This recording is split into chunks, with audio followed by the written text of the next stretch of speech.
Muito boa noite, caros telespectadores da Record News. Iniciamos neste momento mais uma edição do seu tradicional Conexão ND.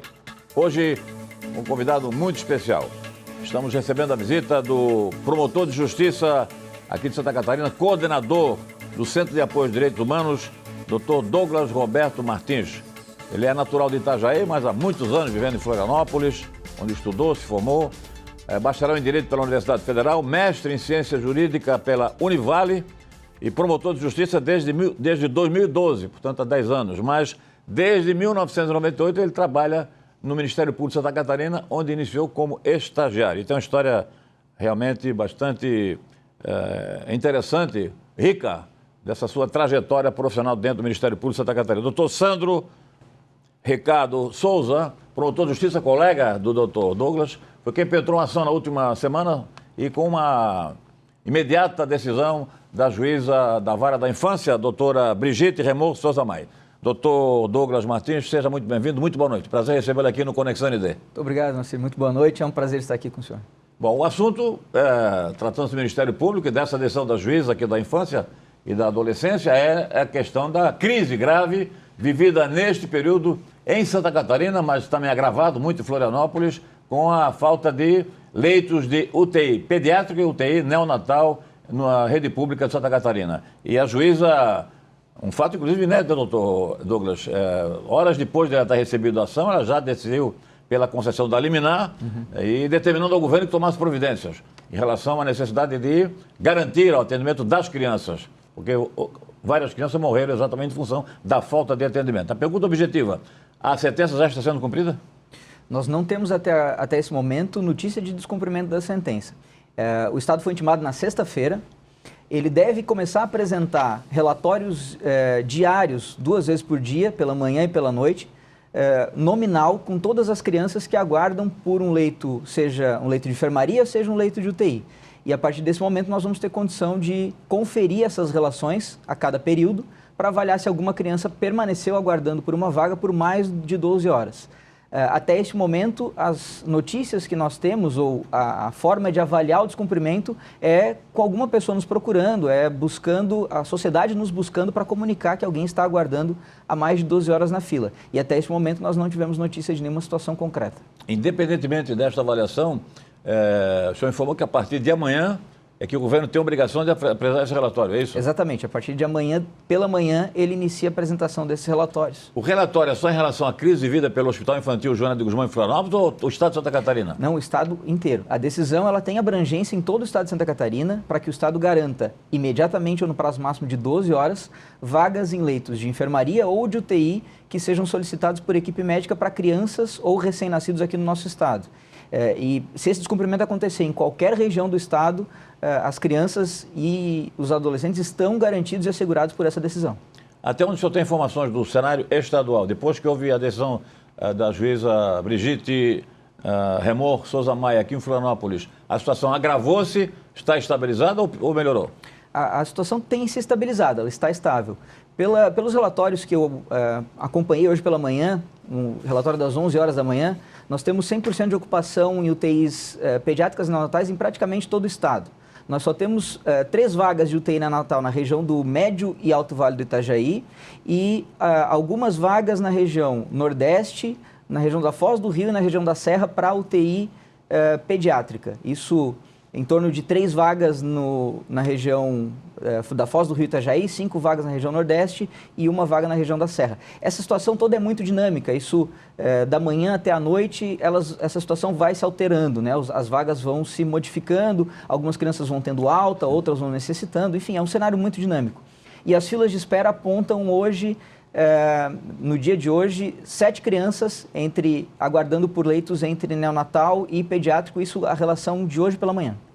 Qual é a avaliação que os médicos transmitem para o senhor em relação a esse drama vivido este ano e agravado aqui em Santa Catarina?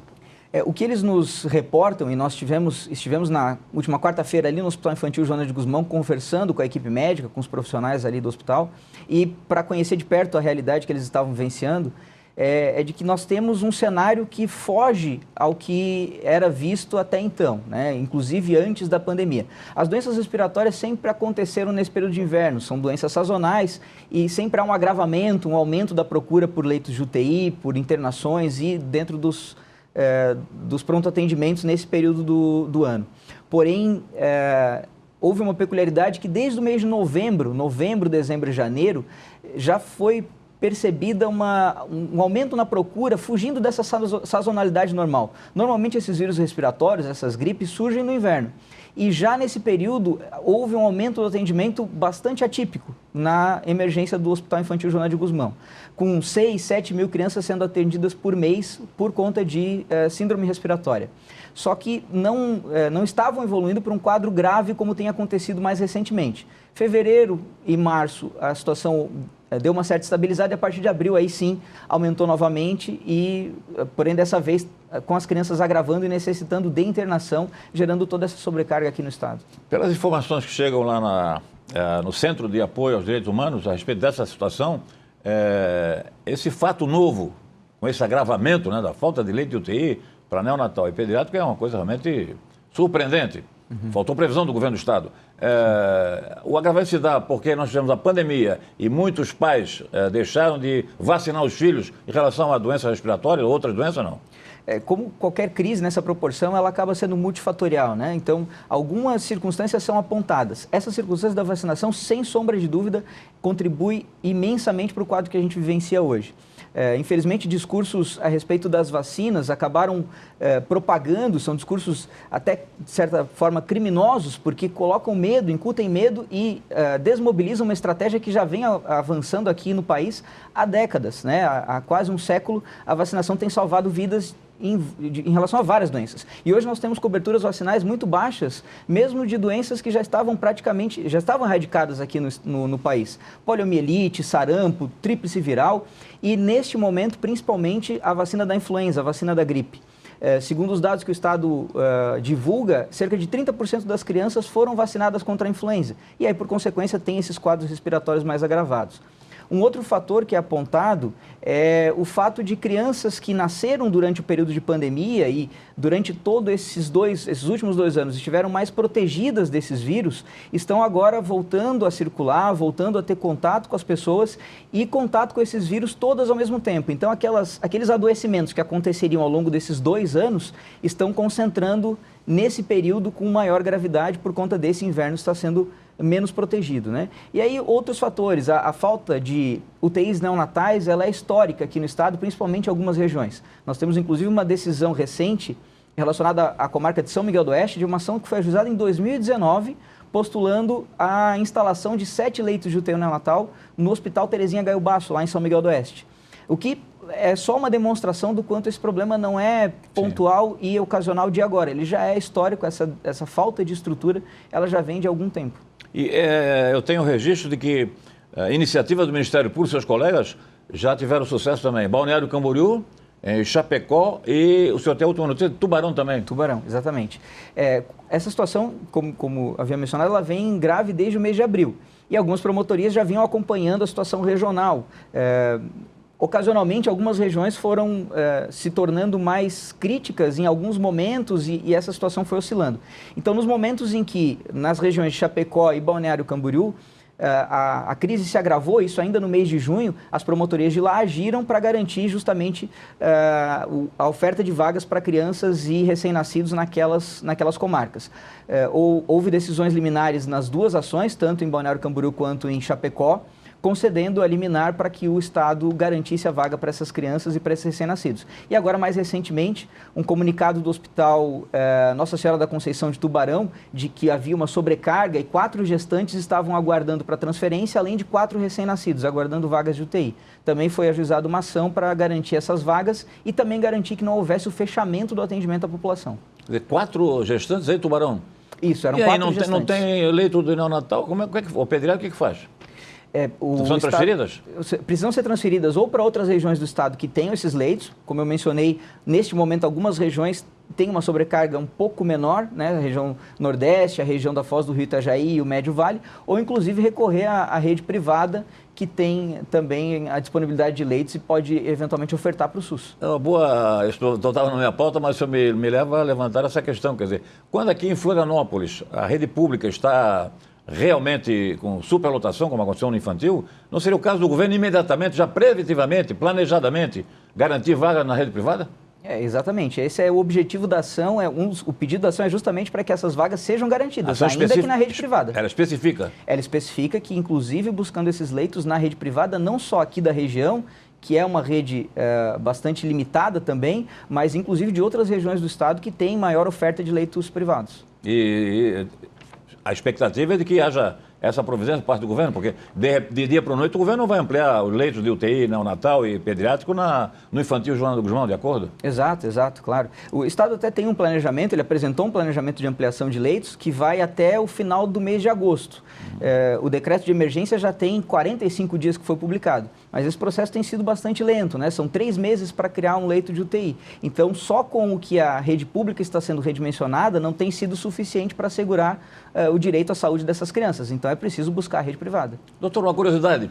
Como é que o Ministério Público age? Ele baseado nas informações da mídia, da imprensa, das denúncias que são formuladas pelos pacientes e pelos pais das crianças, né, que são atingidas ou não são atendidas pela rede? Ou os senhores têm um controle permanente, um monitoramento permanente dos hospitais? Como é que se dá?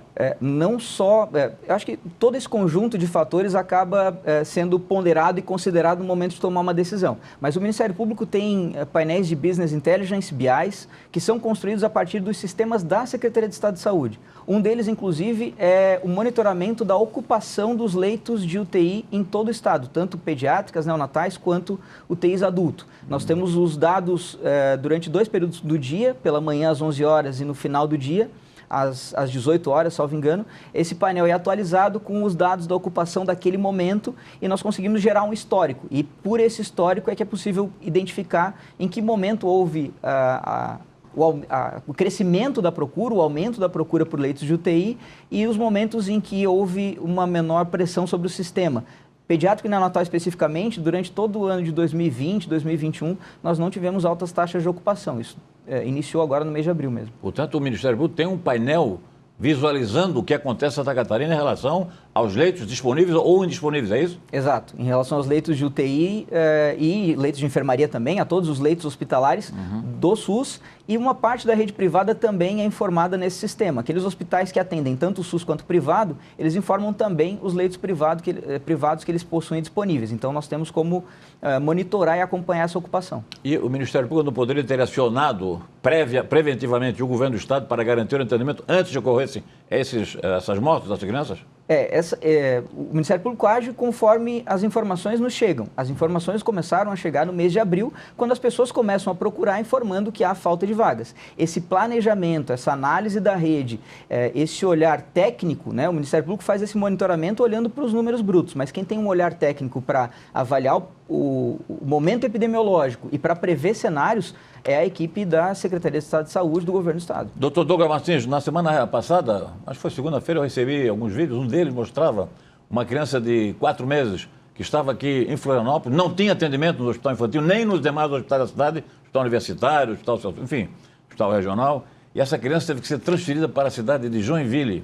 Até a informação que depois eu recebi é que foi muito bem atendida. Mas eu fiquei imaginando, se fosse pai, na verdade, os pais das crianças e os profissionais de saúde que atuaram, uma situação delicada, porque tem que haver uma mobilização extraordinária, máquina, equipamento de respiração. É um quadro realmente dramático, né? Sem dúvida, sem dúvida. E os senhores recebem esse tipo de informação também? Sim, também. Mas essa gestão de leitos, ela é rotina dentro das regulações estaduais, né? As famílias precisam entender que, nesse momento, o Estado vai precisar gerir esses leitos para garantir que todos sejam atendidos. Então, quando houver necessidade de transferência, porque houve uma sobrecarga em algum local, em alguma região, essa transferência é necessária para garantir não só o atendimento desta criança, mas de todas as demais que venham a procurar procurar. Quando essa transferência acontece, quando esse atendimento acontece, ainda que não seja o ideal seria que a criança permanecesse próximo da família, no local onde ela reside, mas quando esse atendimento acontece e o leito é ofertado, ele é disponibilizado para que a criança possa continuar lutando pela vida dela, se recuperar e retornar para o seio da família, é a situação ideal, né? Nós estamos num momento em que o que não pode acontecer é a falta do leito. Se essa transferência for necessária, as famílias precisam compreender essa necessidade para garantir o acesso à saúde dessa criança, neste momento. Muito bem. Então, pelo que eu estou percebendo, quer dizer, o assunto ganhou um destaque na mídia aí, o interesse da população pelas duas mortes, né? Informa-se que ocorreram outras mortes no interior do Estado, mas o Ministério Público tem uma atuação já há alguns anos em relação a essa questão. Sim, em relação a leitos, nós já acompanhamos há alguns anos. É claro que essa atuação foi intensificada durante a pandemia, em que a pressão e a necessidade de leitos se ampliou. Mas esse acompanhamento com dados apontando momentos específicos em que havia sobrecarga, mas principalmente regiões do estado com menor assistência, como por exemplo a região do Extremo Oeste. Toda a região é atendida principalmente pelo HRO, pelo Hospital Regional do Oeste, que tem uma quantidade específica de leitos, mas a região do Extremo Oeste, a região de São Miguel, lá Dionísio Cerqueira, Itapiranga, eles precisam recorrer até São Miguel do Oeste para ter acesso a leitos de UTI neonatal e pediátricos. Por isso é uma região que tem uma desassistência maior, tem um vazio assistencial maior e é uma região que preocupa mais. Usando como um exemplo, mas é claro que outras regiões do estado também precisariam ser melhor dimensionadas na quantidade de leitos para garantir o atendimento proporcional à quantidade de pessoas que precisam, né? E há caso que seja do conhecimento do Centro de Apoio dos Direitos Humanos de transferência de crianças em situação preocupante em relação à questão de doenças respiratórias lá no Grande Oeste de Santa Catarina? A transferência para Chapecó é rotineira, né? As crianças sendo transferidas de São Miguel, de toda aquela região, para serem atendidas no Hospital Regional do Oeste é rotineira porque é o único hospital que tem os leitos de UTI pediátrico e neonatal na região, junto com o Hospital da Criança ali também, que também garantem o atendimento na região do Grande Oeste. Mas informações sobre transferências de Chapecó para outras regiões neste momento, eu não tenho informação concreta sobre a situação ter acontecido. E a crise do Hospital Regional de Chapecó, já que ele tem uma função extraordinária em toda a região, inclusive agora nessa questão também do atendimento pediátrico das crianças, o Ministério Público também está acompanhando a crise do hospital? Também acompanha. A Promotoria de Justiça, a 13ª Promotoria de Justiça de Chapecó, que atua na área da saúde, tem um procedimento instaurado, vem acompanhando junto ao hospital toda essa situação da crise em função das dificuldades financeiras que o hospital enfrenta. Ele é um hospital extremamente importante para toda a região, tem uma ala nova recentemente construída, tem pouco mais de 2 anos que essa ala foi construída. Eu visitei essa ala, inclusive, numa viagem que fiz a Chapecó. Equipamentos excelentes, uma ala completamente estruturada, é um prédio novo, mas que precisa conseguir funcionar de forma efetiva, né? O que faz a saúde são os profissionais. É preciso que os profissionais estejam contratados, sejam profissionais de qualidade, estejam bem remunerados para que a saúde funcione e aquele hospital possa atuar. Antes da pandemia, eu conheci essa nova ala, uma ala bonita, inclusive, moderna, está bem funcional. Depois da pandemia, eu não vou ter mais para a região. Já está totalmente funcionando integralmente essa ala nova, não? Eu não tenho essa informação. Não tenho essa informação. Doutor Douglas Roberto Martins, coordenador do Centro de Apoio aos Direitos Humanos. Nós gostaríamos de conversar com o senhor também sobre outras questões de interesse público, né? Sobre uma geral a respeito, além da região do Grande Oeste de Santa Catarina, ou do Extremo Oeste, que outras regiões estão carentes de leitos de UTI, especialmente neste momento, né?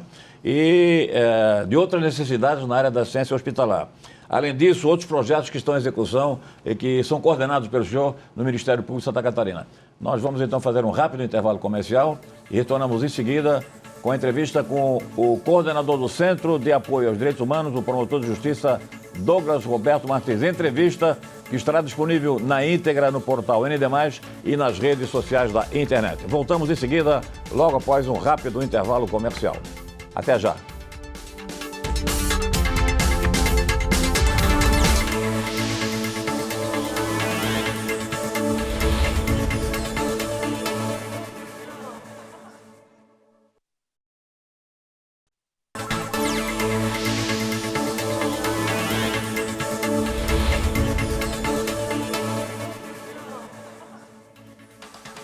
Estamos apresentando Conexão ND pela Record News. Hoje com a presença especial em rosa do promotor de justiça, Dr. Douglas Roberto Martins, que é o coordenador do Centro de Apoio aos Direitos Humanos do Ministério Público de Santa Catarina. Então, retornando à nossa avaliação anterior, doutor, em Santa Catarina, na área exatamente das carências de leitos de UTI neonatal e pediátricos, além do Grande Oeste que o senhor acabou de citar, há outras regiões que também sofrem dessa carência? Sim, sim. As regiões, neste momento, praticamente todas as regiões do estado, né, com exceção do Médio Vale do Itajaí, que tem alguma disponibilidade de vaga, mas isso também é momentâneo, provavelmente é o momento em que o leito foi liberado e está aguardando uma outra criança acessar esse leito. Todas as regiões do estado hoje estão com 100% de ocupação em leitos de UTI neonatal e das 8, 5 com 100% de ocupação de UTI pediátrica também.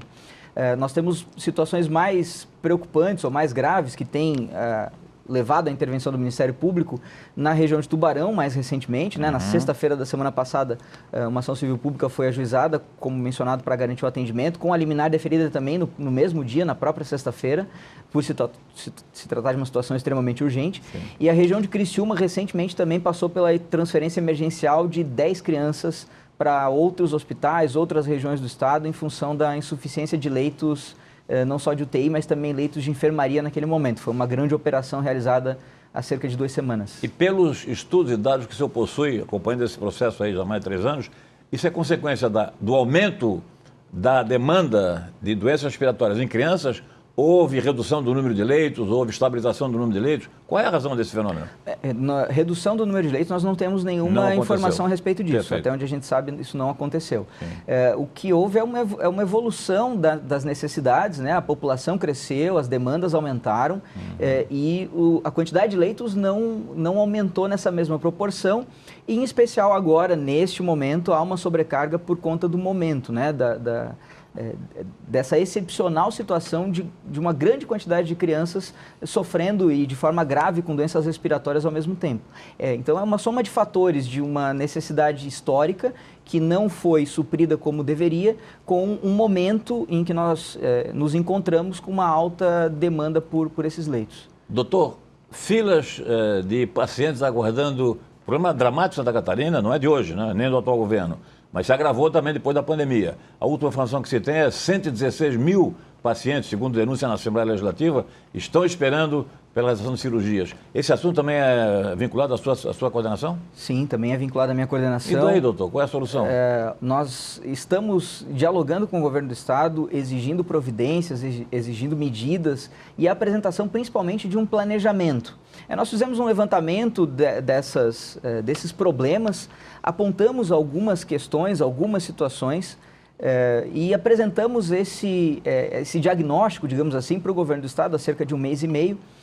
E a Secretaria de Estado da Saúde nos apresentou, em contrapartida, um planejamento do que pretende fazer ao longo dos próximos meses para tentar vencer e reduzir essas filas a patamares minimamente aceitáveis, né? Claro que é uma questão progressiva, contínua, que não vai ser resolvida só neste ano, vai acabar se estendendo ao longo do próximo ano também, mas algumas situações já emergenciais. Um primeiro ponto que eu gostaria de destacar é que nós estamos há alguns meses já, talvez mais de 1 ano, sem transparência efetiva dessas filas de espera.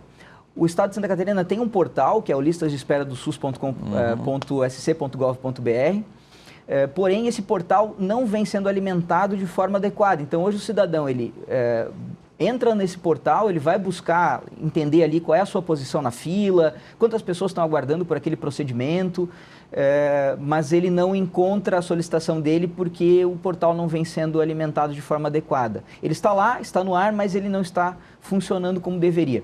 Isso vem sendo tratado extrajudicialmente, a nível do diálogo, tentando buscar que o Estado resolva essa situação, principalmente para que as pessoas possam, no mínimo, saber qual é a posição delas e quanto tempo se estima que elas vão levar para ser atendidas. Mas até agora não se conseguiu e, de certa forma, nós já desistimos da resolução extrajudicial. Pois e aí? Por que não dão transparência, uma coisa tão elementar, né? Hoje com computador, com informática virtual, aí está tudo disponível? Nós temos uma legislação, a 17066 aqui do Estado, que obriga a transparência dessas filas e é um projeto do Ministério Público lá de 2016, que foi conquistado há muito muito trabalho junto com a Secretaria de Estado da Saúde, é importante dizer, né, junto com o Conselho das Secretarias Municipais, o COSENS, mas que nesse momento sofre de problemas bastante sérios, estruturais, e que nós não temos conseguido avançar no diálogo na esfera extrajudicial. A gente espera que essa situação tenha uma solução, tenha um encaminhamento nos próximos meses. Assunto grave, delicado, hein? Assunto grave. Qual a explicação que o governo dá para o Ministério Público? Problemas técnicos. Problemas técnicos, falta de equipe, dificuldade de alimentação dos sistemas, que seria dificuldade com o sistema do Ministério da Saúde, mas outros estados, por exemplo, o município do Rio de Janeiro, tem um portal de transparência com base nesse mesmo sistema e que funciona, está lá com os dados atualizados. Me parece que está faltando um pouco de empenho em resolver essa situação. Associado a isso, o planejamento que a Secretaria nos apresentou foi um compromisso de que até o final deste ano, todos os pacientes que ingressaram em fila por cirurgia em 2021 ou até 2021 sejam atendidos. E aí os pacientes que ingressaram em 2022, boa parte deles estão sendo atendidos ao longo do ano também, dependendo do tipo de demanda, mas alguns ficariam para ser atendidos daí no ano de 2023, mas que ao menos todos que ingressaram até o final de 2021 seriam atendidos até o final de 2022. Esse foi o compromisso e o planejamento apresentado pelo Estado, com o incremento das cirurgias que em média estavam em média 12 a 14 mil cirurgias por mês sendo realizadas no Estado, e em compensação 14 mil pessoas entrando nessa fila por mês, e aumentar, ampliar esse número para pelo menos 18 a 20 mil cirurgias mês para conseguir vencer essa demanda reprimida. O grande conhecido pediatra que falou, o Dr. Cecim, ele inclusive já denunciou essa situação da falta de transparência, sobretudo o seguinte, até crianças, né, com mais de 4, 5 anos estão esperando fazer cirurgias, algumas inclusive com doenças delicadas, que podem até levar a óbito se não forem realizadas essas operações. Então é uma situação realmente trágica, quase diria. Sim, sim.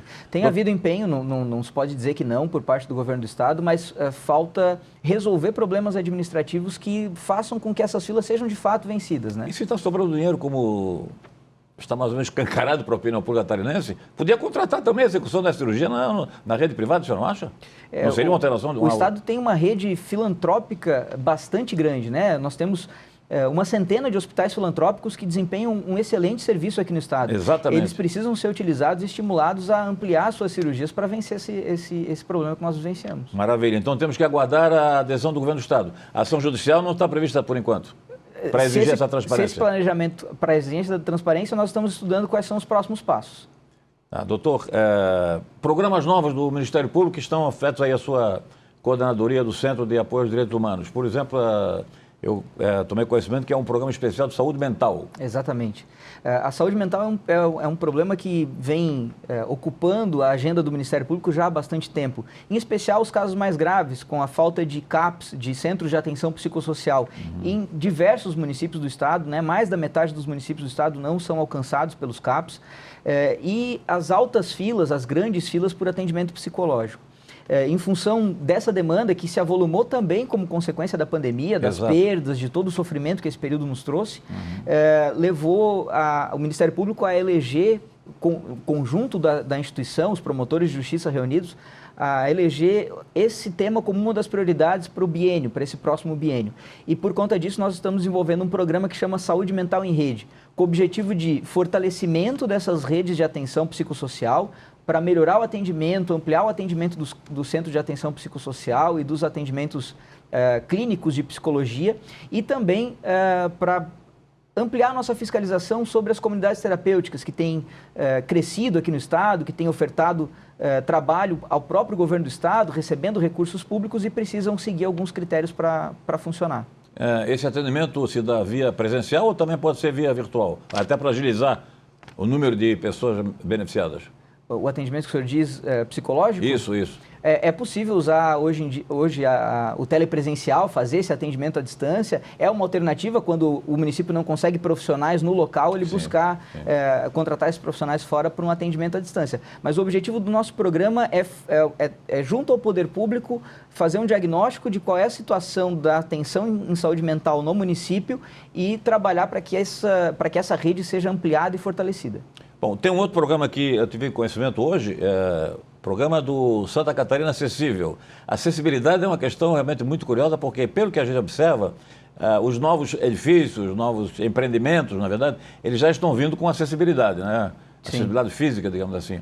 Mas há problemas graves, né, na área urbana, principalmente das cidades. Como é que o senhor encara esse problema aí? Sim, o SC Acessível é um programa que já tem mais de 10 anos no Ministério Público. Ele reúne diversas instituições que são parceiras. Eu não vou nominá-las para não ser injusto e acabar esquecendo de alguém.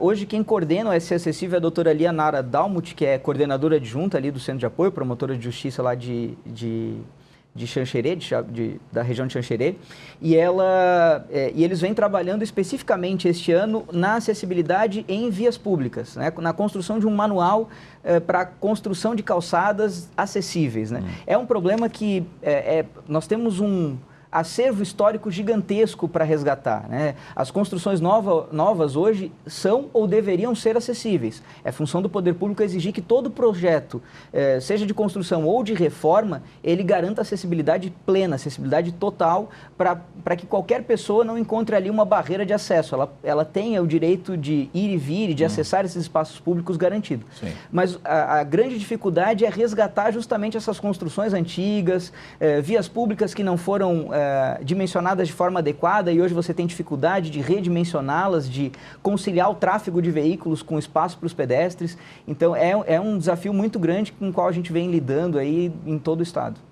Pelos levantamentos no estado, nas médias e grandes cidades principalmente, o problema maior são calçadas mesmo ou são os edifícios públicos? O problema ele acontece em todos os espaços. É geral? Né? É geral. Mas a calçada eu acho que é o mais elementar, porque ele impede que a pessoa consiga se deslocar e chegue até os lugares. Um segundo problema é ela conseguir acessar os locais com autonomia, com independência, sem precisar de uma ajuda, de um empurrão, de ela poder ter essa independência, essa experiência sozinha. Agora, o básico é conseguir chegar nos lugares. Então, se as vias públicas não são acessíveis, se as calçadas não são acessíveis, as pessoas nem chegam, né? Doutor Douglas, esse problema se agravou, eu queria que o senhor me confirmasse, o senhor me desmentisse, me negasse essa minha leitura. Se agravou em função exatamente também dos problemas de acidente de trânsito, não é? Acidente de motos, não é? Que as pessoas precisaram utilizar a cadeira de roda para poder se movimentar. Então, o número maior de deficientes físicos também não chamou a atenção mais da sociedade para essa situação, ou não? Os números sempre foram altos. Eu acho que é uma população que, na maior parte do tempo, ou historicamente, se manteve mais afastada dos serviços por falta de acessibilidade, por não conseguir acessá-los. Nós não temos um dado que aponte que tenha havido um crescimento ou um aumento mais recente.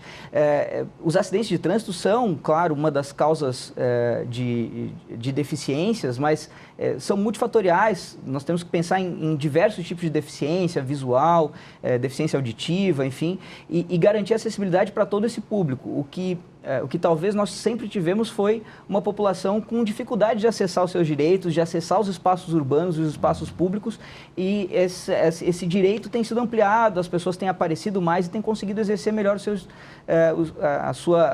direito de ir e vir, né, o estar na sociedade. Ainda em relação à carência de leitos hospitalares, não apenas na UTI, neonatal ou pediátrica, mas também para outros segmentos da sociedade, o que às vezes o governo do estado alega é de que as unidades de pronto atendimento, as UPAs e os postos de saúde, não estão cumprindo a sua função. O Ministério Público tem algum estudo sobre isso?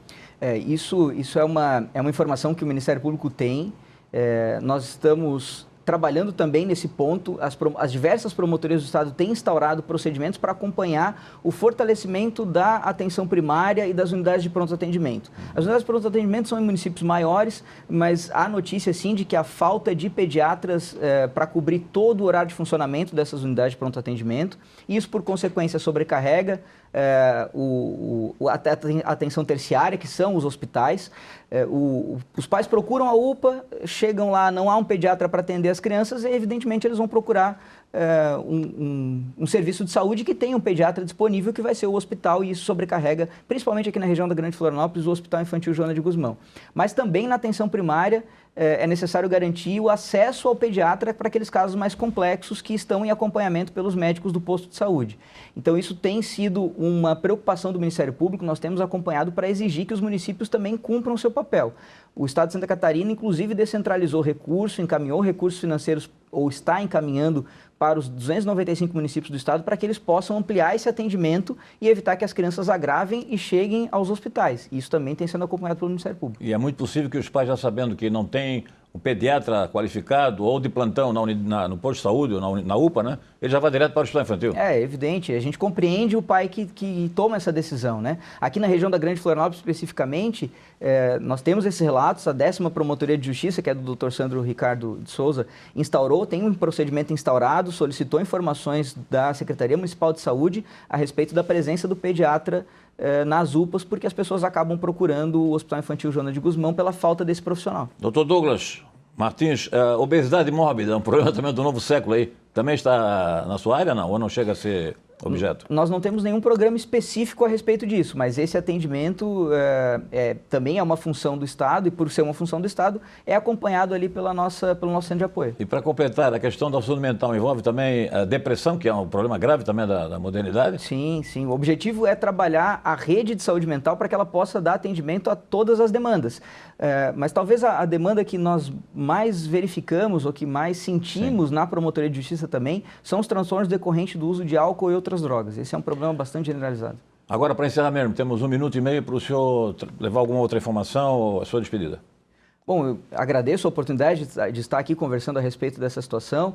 O Ministério Público, por meio do Centro de Apoio, também por todas as 116 promotorias com atribuição na área da cidadania e da infância e juventude aqui no estado de Santa Catarina, tem atuado, tem se mantido de prontidão diante dessa crise de leitos que nós temos vivenciado, e também diversos outros assuntos para enfrentamento ao preconceito, direitos de pessoas com deficiência, pessoas idosas. Nós temos trabalhado em todas essas frentes, mas precisamos da população junto conosco. Então, a informação, buscar o Ministério Público é o que faz com que nós tenhamos conhecimento das demandas e possamos agir da forma mais pronta possível.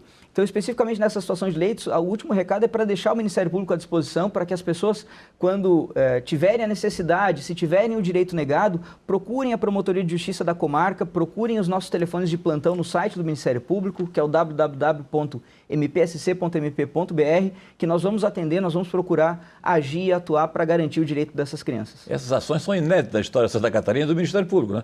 Nessa proporção, uma ação que tem uma abrangência estadual, ela sim, eu não tenho conhecimento de outra. Dr. Douglas Martins, mais uma vez, muito agradecido pela sua honrosa presença aqui no nosso Conexão ND. Entrevista, é bom lembrar aos nossos caros telespectadores, estará disponível para sempre na internet e no portal ND+, que é o líder na comunicação digital absoluto aqui em Santa Catarina, e também nas redes sociais da internet. Muito obrigado a você pelo prestígio da audiência. Obrigado, doutor. Uma boa noite para o senhor. Obrigado, boa noite. Grande abraço a todos. Até a próxima.